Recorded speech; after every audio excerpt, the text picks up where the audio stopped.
Era o ano de 1982. Nas águas cristalinas da costa turca, um mergulhador de esponjas fazia seu trabalho diário, explorando o fundo do mar em busca de seu sustento. Ele não tinha ideia de que seu dia estava prestes a mudar a história, revelando um segredo submerso por milênios. Enquanto deslizava silenciosamente pelas profundezas azuis, seus olhos aguçados notaram algo incomum. Não eram as esponjas habituais, mas formas estranhas e arredondadas, dispostas em uma formação regular que parecia artificial. A curiosidade o impulsionou a se aproximar. O que ele encontrou não eram pedras comuns, eram lingotes metálicos, com uma forma peculiar que lembrava a pele de um boi esticada. A princípio não soube o que eram, mas sentiu que havia algo muito antigo e valioso ali. A descoberta foi reportada às autoridades e logo arqueólogos marinhos foram mobilizados. O que se seguiu foi uma das mais extraordinárias revelações arqueológicas de todos os tempos. No fundo do Mediterrâneo jazia o esqueleto de um navio com mais de 3.000 anos de idade, o naufrágio de Uluburun. Este navio, afundado por volta de 1300 a.C., não era apenas um monte de madeira e carga. Era uma verdadeira cápsula do tempo, um fragmento congelado de um mundo perdido, a Idade do Bronze. A madeira do navio foi meticulosamente analisada, revelando que era cedro do Líbano, uma madeira nobre, reverenciada e usada por reis e faraós em todo o Oriente Próximo Antigo. Era a matéria-prima de grandes templos e palácios, um símbolo de riqueza e poder. A técnica de construção naval também contava uma história. O navio foi montado com uma complexa estrutura de encaixe e espiga, uma marca registrada da habilidade cananeia. Os construtores eram mestres navais do Levante, provavelmente cananeus das cidades portuárias de Ugarit ou Biblo, centros comerciais vibrantes da época. Isso imediatamente indicava que este não era um barco de pesca comum, mas uma embarcação importante, projetada para longas viagens e para carregar tesouros. Era, de fato, um autêntico baú de tesouros flutuante. A bordo, a tripulação e os passageiros representavam um microcosmo daquela era interconectada. Havia marinheiros cananeus experientes em rotas marítimas complexas. Mercadores, talvez de diversas origens, acompanhavam suas preciosas mercadorias. A presença de cerâmicas e outros artefatos sugeria até mesmo a possibilidade de gregos micênicos a bordo, talvez como passageiros ou parceiros comerciais. Poderia haver também mensageiros ou diplomatas, viajando entre os poderosos reinos da época. O navio de Uluburun não era apenas um meio de transporte, era um animal de carga que transportava a própria essência da Idade do Bronze, suas ambições, seus luxos e sua complexa rede de comércio. Ele era uma testemunha silenciosa de um tempo em que o Mediterrâneo era a espinha dorsal de um mundo globalizado, muito antes do que se imaginava. Antes de continuarmos, inscreva-se no canal e diga-nos nos comentários de onde você está assistindo. A vasta e diversa carga encontrada no naufrágio de Uluburun é, por si só, um testemunho eloquente da complexidade e riqueza da Idade do Bronze. No coração desse tesouro submerso jaziam 10 toneladas de cobre, moldadas nos peculiares lingotes em forma de couro de boi que o mergulhador de esponjas havia encontrado. Junto a eles, 1 tonelada de estanho puro, essencial para a liga metálica que definia a era. Essa combinação de metais não era aleatória. Era a receita para 11 toneladas de bronze de alta qualidade, uma quantidade suficiente para equipar um exército inteiro. Isso revela a natureza estratégica da carga do navio. Não se tratava apenas de mercadorias comuns, mas de um poderio militar industrial em nível estatal, capaz de sustentar as campanhas de um grande reino.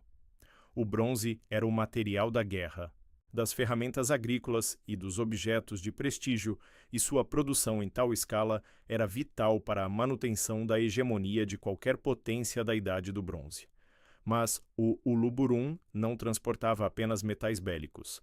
A bordo foram encontrados quase 150 jarros cananeus, cuidadosamente selados, que continham resina de terebintina.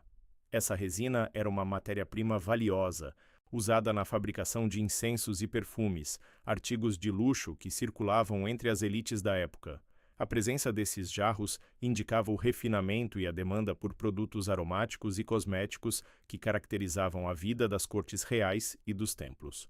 Outro achado surpreendente foram os 200 lingotes de vidro bruto em tons de azul cobalto e egípcio. Naquela era, o vidro era uma tecnologia relativamente nova e extremamente valorosa, muitas vezes mais cara que muitos metais. Sua produção exigia conhecimentos especializados e acesso a matérias-primas específicas, tornando-o um símbolo de status e um bem de troca cobiçado. O navio também carregava matérias-primas exóticas que viajaram longas distâncias. Toras de ébano africano vindas do Egito foram descobertas, revelando a extensão das rotas comerciais que ligavam o Mediterrâneo Oriental à África.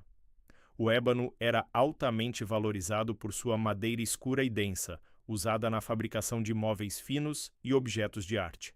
Além disso, marfim bruto, na forma de presas de elefante e de hipopótamo do Nilo, estava entre os bens, evidenciando o comércio de bens de luxo e a caça de animais selvagens para a obtenção desses materiais preciosos. Para complementar a carga, dezenas de cascas de ovos de avestruz, muitas vezes transformadas em recipientes ou objetos decorativos, foram encontradas. Esses itens vindos de regiões desérticas demonstram a amplitude da rede comercial que o navio de Uluburun integrava. Entre as obras-primas acabadas destacam-se armas cananeias com suas lâminas e empunhaduras características, e uma espada micênica, um artefato que apontava para a presença ou influência dos gregos micênicos no comércio da época. Estes itens não eram apenas ferramentas de combate, mas também símbolos de status e poder. Outros itens valiosos incluíam contas de âmbar dourado, que, surpreendentemente, eram originárias do Mar Báltico. A descoberta delas no Mediterrâneo Oriental é uma prova impressionante das conexões comerciais que se estendiam por milhares de quilômetros, ligando culturas e civilizações distantes. No entanto, talvez o item mais famoso e fascinante encontrado no naufrágio de Uluburun seja um pequeno, mas inestimável escaravelho de ouro. O que o torna tão especial é o cartucho gravado em sua base, o nome da rainha Nefertiti. Essa peça de joalheria, que pertencia a uma das figuras mais icônicas do Egito Antigo, adiciona um toque pessoal e histórico à já grandiosa carga. O escaravelho de Nefertiti é um lembrete vívido das complexas interações diplomáticas e comerciais entre as grandes potências da Idade do Bronze, e de como objetos de imenso valor podiam viajar por vastas distâncias, ligando os destinos de reinos e rainhas. O navio de Uluburun, com sua carga diversificada e rica, é um espelho do mundo que o afundou, um mundo de opulência, comércio e interconexão. Enquanto o navio de Uluburun navegava pelos mares, unindo culturas e transportando riquezas, em terra firme, outras superpotências da Idade do Bronze exerciam seu domínio de maneiras muito diferentes. Uma delas era o Império Hitita, cujo território se estendia pelo planalto da Anatólia, uma paisagem elevada e solitária, marcada por montanhas e vastas estepes. Ao contrário das civilizações marítimas, os hititas eram um povo da rocha, um império continental que se orgulhava de sua força terrestre. Eles eram conhecidos por sua natureza severa, sua organização impecável e sua burocracia eficiente. A disciplina era uma marca registrada de sua sociedade, refletida em suas leis e em sua formidável máquina de guerra. Este império era uma rede de cidades fortificadas, interligadas por estradas militares bem mantidas, que permitiam o rápido deslocamento de tropas e recursos. No coração dessa vasta estrutura estava Hattusá, a capital, uma fortaleza em escala continental. Suas defesas eram lendárias. Uma muralha ciclópica de 6 quilômetros de extensão, construída com pedras maciças que pareciam desafiar a gravidade, e baluartes imponentes que se elevavam contra qualquer ameaça. Os portões de Hattusa não eram meras passagens, eram declarações de domínio, esculpidos com figuras majestosas. O portão dos leões, com suas feras guardiãs, e o portão da esfinge, com suas criaturas míticas, testemunhavam o poder e a autoridade hitita para qualquer um que ousasse se aproximar. A arma definitiva dos hititas e o segredo de seu poderio militar era a carruagem de guerra.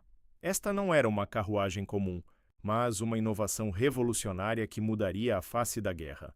Mais pesada e robusta do que as carruagens de seus adversários, a carruagem hitita possuía um eixo central, o que lhe conferia maior estabilidade e manobrabilidade. Seu design permitia que 3 homens a tripulassem: um condutor, um guerreiro armado com lança ou arco e um portador de escudo, cuja função era proteger os outros 2 durante o combate. Essa configuração era uma vantagem tática crucial, permitindo maior poder de fogo e defesa em movimento. A carruagem de guerra hitita não era apenas um meio de transporte, era uma arma de choque, o punho de bronze do rei. Em batalha, os hititas usavam suas carruagens em formações de cunha, uma tática devastadora projetada para romper as linhas inimigas com uma carga estrondosa. O impacto dessas cargas era tamanho que podia desorganizar completamente as formações de infantaria, abrindo caminho para a infantaria hitita terminar o trabalho. Essa era uma força a ser temida, e poucas civilizações podiam resistir ao seu avanço. O auge do poder hitita foi dramaticamente demonstrado na Batalha de Kadesh, um confronto épico contra o faraó egípcio Ramsés o Grande.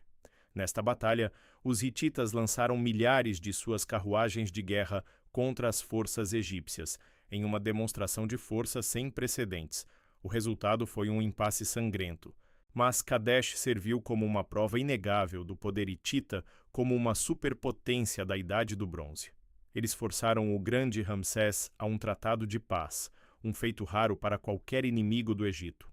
Os hititas, com sua organização militar e sua inovadora carruagem de guerra, eram um pilar inabalável no complexo tabuleiro de xadrez do mundo da Idade do Bronze. Um império que, enquanto o navio de Uluburum singrava os mares, dominava as terras com uma ferocidade e disciplina admiráveis. Seu legado de engenhosidade militar e solidez estrutural era uma força que moldava a geopolítica da época. Enquanto o Império Hitita dominava as terras com sua força militar e organização implacável, do outro lado do Mediterrâneo, outra superpotência da Idade do Bronze exercia seu poder de uma forma completamente diferente: o Egito. A força do Egito não vinha de carruagens ou muralhas ciclópicas, mas de um rio, o Grande Nilo. Este rio, com suas cheias anuais previsíveis, era a própria vida da civilização egípcia. Ele depositava uma camada rica de solo fértil, transformando a estreita faixa de terra ao longo de suas margens em Catê, a Terra Negra, um oásis de fertilidade incomparável no meio do deserto. Para os egípcios, sua civilização era vista como eterna e imutável, um reflexo da ordem divina que o Nilo trazia a cada ano. Essa visão de estabilidade e continuidade era a base de seu poder. O Egito, mais do que qualquer outra nação da época, era abençoado com uma combinação de antiguidade que lhe dava uma aura de sabedoria e legitimidade, estabilidade, garantida pelo ritmo constante do Nilo, e recursos abundantes que alimentavam sua prosperidade. A riqueza do Egito era lendária, e no centro dessa riqueza estava um metal precioso: o ouro. O ouro egípcio fluía das ricas minas da Núbia, uma região ao sul do Egito que estava sob seu controle. Esse metal dourado não era apenas um símbolo de status, era a essência do poder do faraó, uma ferramenta vital na diplomacia internacional e na manutenção de sua influência. O faraó usava o ouro para diversos fins, era um meio eficaz de subornar reis estrangeiros, garantindo alianças ou evitando conflitos. Também era empregado para contratar mercenários, expandindo o poder militar egípcio sem sobrecarregar sua própria população. O ouro era, em muitos aspectos, a moeda corrente da política e da guerra na Idade do Bronze. Mas o ouro tinha um significado que ia além do seu valor material. Para os egípcios, era a carne dos deuses, um material divino que refletia a glória e a eternidade do panteão egípcio e, por extensão, do próprio faraó, que era considerado um deus vivo. Era prodigalizado em templos, onde estátuas de deuses eram adornadas com um metal brilhante, e em tumbas, onde os mortos podiam levar sua riqueza para a vida após a morte, garantindo sua imortalidade. A abundância de ouro no Egito era uma manifestação visível da bênção divina sobre a terra e seu governante. No topo desse rio de ouro estava o faraó, o governante supremo. Ele controlava o fluxo das riquezas, decidia como seriam usadas e personificava o poder e a autoridade do Egito. Sua palavra era lei e seu tesouro era inesgotável, ou assim parecia aos olhos dos reinos vizinhos. Enquanto hititas e micênicos construíam impérios baseados na força militar e na engenhosidade, o Egito se mantinha como um farol de riqueza e estabilidade, um poder que durava milênios, alimentado pelo Nilo e pelo brilho dourado de suas minas. Essa riqueza o tornava um parceiro cobiçado e um adversário temível, capaz de influenciar os destinos de todo o mundo da Idade do Bronze com a simples exibição de seu tesouro. O ouro egípcio não era apenas um metal, era o sangue vital de um império que se via como eterno, uma força que, ao lado dos hititas, moldava o complexo xadrez geopolítico daquela era. O mundo da Idade do Bronze, que floresceu por quase 2 milênios, não era um conjunto de civilizações isoladas, mas uma teia complexa de interconexões, uma vasta rede de comércio e diplomacia que unia povos e reinos distantes. As grandes potências como o Egito com seu ouro do Nilo e os hititas com suas carruagens de guerra na Anatólia estavam ligadas por intrincadas rotas comerciais que atravessavam desertos e mares. No centro dessa rede, atuando como os principais intermediários, estavam os cananeus, um povo marítimo do Levante, cujas cidades portuárias como Ugarit e Biblo eram centros vibrantes de troca e inovação. O navio de Uluburum, com sua carga extraordinária e diversificada, é a prova mais eloquente dessa interconexão. Ele não era apenas uma embarcação que transportava mercadorias. Era um microcosmo das relações internacionais da época, um elo físico que unia as extremidades de um mundo globalizado. A rota que provavelmente seguia desde os portos cananeus até o Mar Egeu passava por Chipre, um centro vital para o comércio de cobre, e era uma das artérias principais que pulsava com a vida econômica da Idade do Bronze. A importância do cobre e do estanho, que constituíam a maior parte da carga do navio, não pode ser subestimada. Esses metais eram a espinha dorsal da tecnologia e da economia da época. O bronze, uma liga de cobre e estanho, era o material mais avançado disponível, essencial para a fabricação de ferramentas agrícolas que garantiam a subsistência das populações e, crucialmente, para a produção de armas. Exércitos inteiros dependiam do bronze para suas espadas, escudos e pontas de lança. A capacidade de produzir bronze de alta qualidade era, portanto, sinônimo de poder militar e prosperidade econômica. A carga de Uluburum, com suas 11 toneladas de bronze em potencial, representava um arsenal capaz de equipar um grande número de guerreiros. Um recurso estratégico de valor incalculável para qualquer reino. Mas o navio não transportava apenas os blocos brutos da civilização.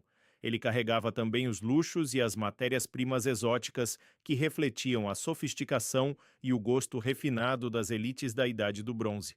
Os jarros cananeus com resina de terebintina indicavam a demanda por incensos e perfumes, produtos que adornavam templos e palácios. Os lingotes de vidro bruto, mais valiosos que muitos metais, representavam uma tecnologia emergente, transformando areia em objetos de beleza e utilidade.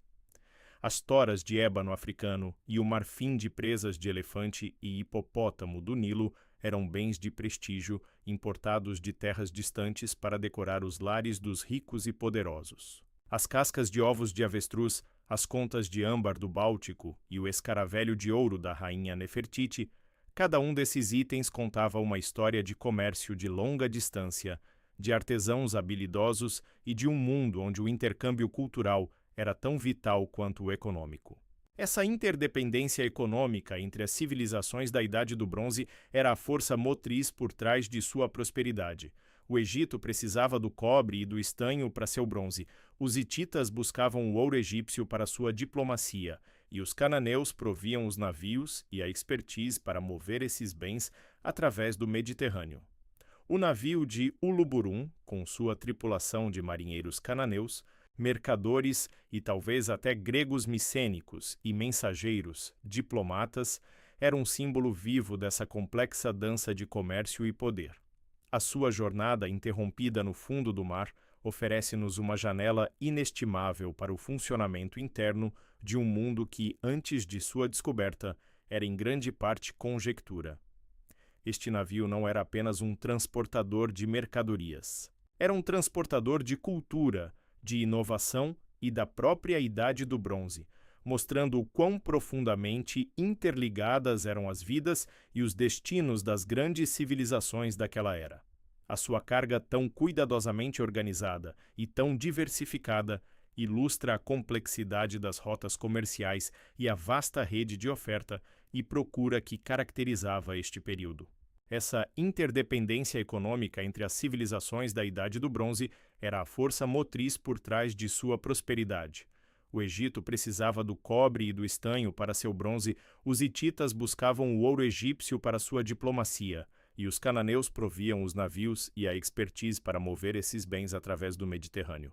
O navio de Uluburum, com sua tripulação de marinheiros cananeus, mercadores e talvez até gregos micênicos e mensageiros diplomatas, era um símbolo vivo dessa complexa dança de comércio e poder. A sua jornada interrompida no fundo do mar oferece-nos uma janela inestimável para o funcionamento interno de um mundo que, antes de sua descoberta, era em grande parte conjectura. Este navio não era apenas um transportador de mercadorias. Era um transportador de cultura, de inovação e da própria Idade do Bronze, mostrando o quão profundamente interligadas eram as vidas e os destinos das grandes civilizações daquela era. A sua carga, tão cuidadosamente organizada e tão diversificada, ilustra a complexidade das rotas comerciais e a vasta rede de oferta e procura que caracterizava este período. No entanto, por volta de 1200 a.C., esse mundo sofisticado e interconectado, tão bem exemplificado pelo navio de Uluburum, viria a desmoronar.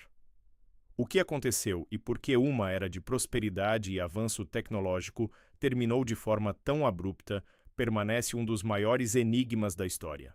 O colapso da Idade do Bronze não foi um evento isolado, mas uma série de desastres interligados que varreram as grandes civilizações da época, deixando um rastro de cidades destruídas, impérios desfeitos e um período de trevas que durou séculos.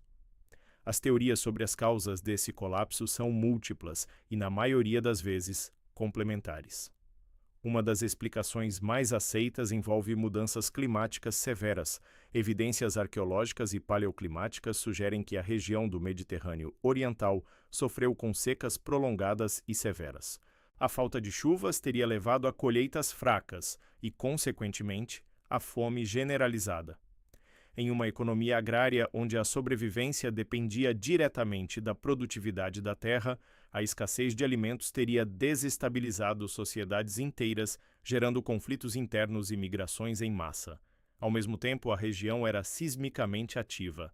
Uma série de terremotos destrutivos pode ter atingido as principais cidades e centros comerciais. Cidades como Hattusá, a capital hitita, e muitos dos palácios micênicos mostram sinais de destruição por terremotos. A reconstrução de grandes centros urbanos após catástrofes naturais massivas exigiria recursos e mão de obra que, em tempos de crise climática e fome, seriam difíceis de mobilizar, acelerando o declínio.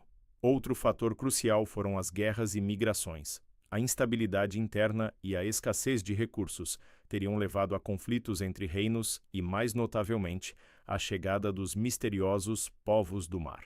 Esses grupos, cuja origem exata ainda é debatida, invadiram as costas do Mediterrâneo Oriental, saqueando cidades e desorganizando as rotas comerciais.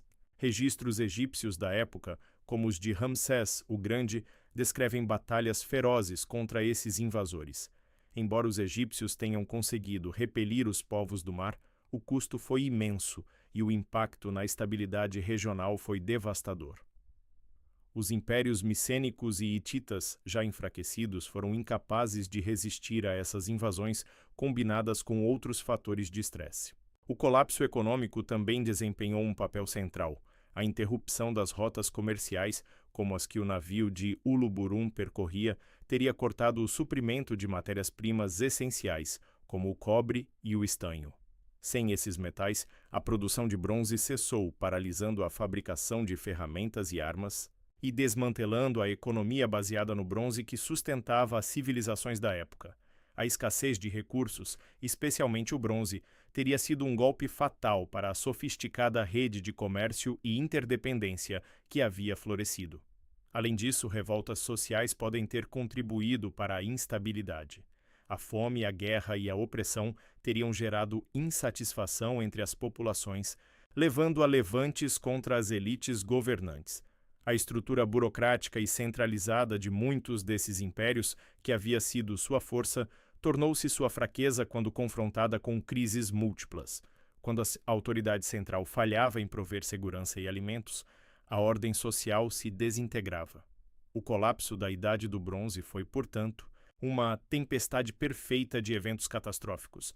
Não houve uma única causa, mas uma confluência de fatores, mudanças climáticas, terremotos, invasões, colapso econômico e instabilidade social que se reforçaram mutuamente, criando um efeito dominó que derrubou as maiores potências da época.